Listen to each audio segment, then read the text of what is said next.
mainit ka. Yan. Namimitas ng munggo ang bata. Natulog tayo, natulog siya eh. Yan. O, sige, ako tagawak. Oy, natulog tayo. Ito pa ah. Rin siya eh. Ito oh.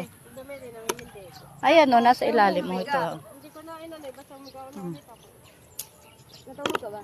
Yan. Hindi, nag-ano ko, tapos si ate, paglabas ko na ako, nakaganyan. Ate, ako na dyan, lumipat ka doon kay, kay Poeto. Okay. Ay, pagkain. Bo. Ito ah, o, itim.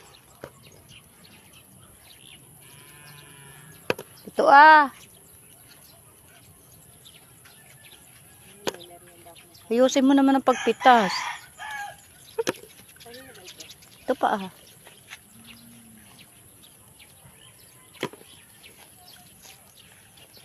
Kuya, tulog pa ba si Paypoy? Naku po, pahirapan na naman mamaya pagkapatulog. Ito ah. Marami iyanan eh. Ano yan? Ano yung pinipitas mo? Munggo. Ulam.